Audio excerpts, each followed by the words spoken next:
Here's your review of a film called Her, starring Joaquin Phoenix, Scarlett Johansson, Rooney Mara, Olivia Wilde, and Kristen Wiig. So in this film, it takes place sometime in the future. Let's just say 2080. I mean, they're not specific. So this is where the suspension of disbelief needs to happen.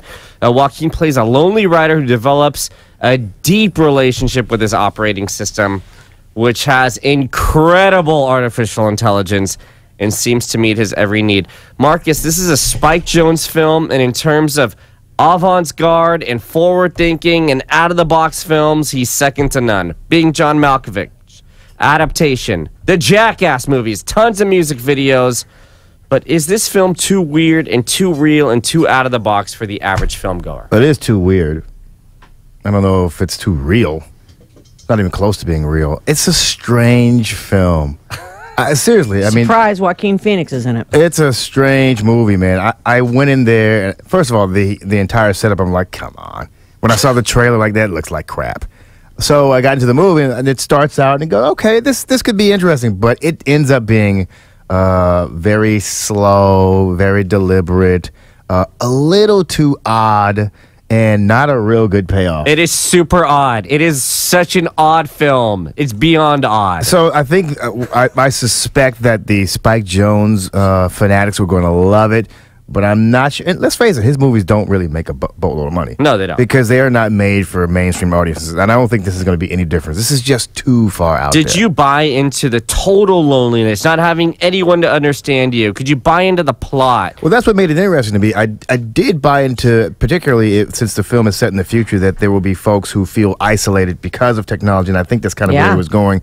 Everybody, I mean, I'll buy that now. Right now, people are married to their phones and their iPads and whatever. I mean, you talked about Siri earlier. People are having conversations, so I can actually get that. That's an interesting plot point to me, but I don't know. The way this thing was executed, it just seemed a little too over the top. He's fallen in love with the voice, and they have sex with each other, but it's not sex. And then they have sex with each other. Yeah. But since does she have like add-on components or something? No. But she doesn't have a body, so that bugs her. So since she doesn't have a body, she decides to hire. She's like self-aware, artificial intelligence. Don't tell him that part. Yeah. Don't tell him that part. I mean, like it's like another. It's like a human being. She's in love with him too. Yeah, allegedly. Allegedly, but only in love as much as a machine. It's weird.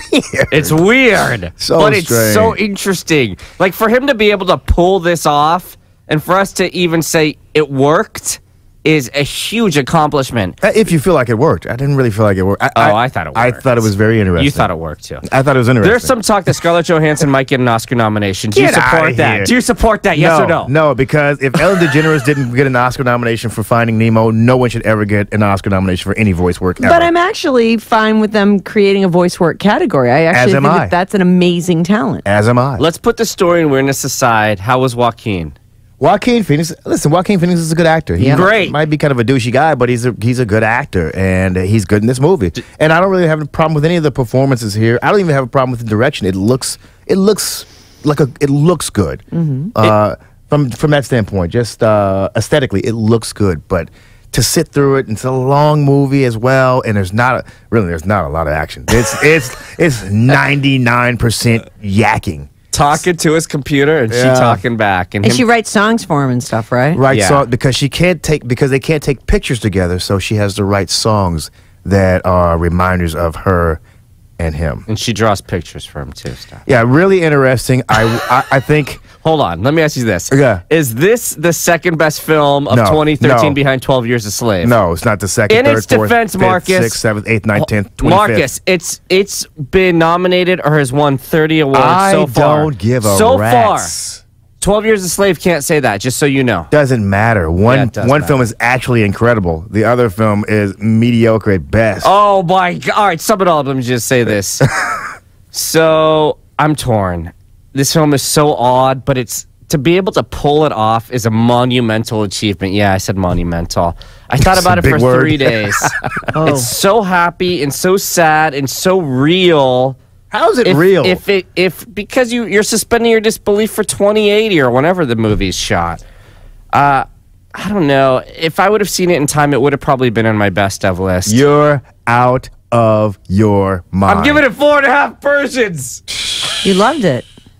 so crazy. You've got to see it. But he loved Don John too, and that's just that's true. So good boring. point there. That is the most boring good point, movie. Vinny.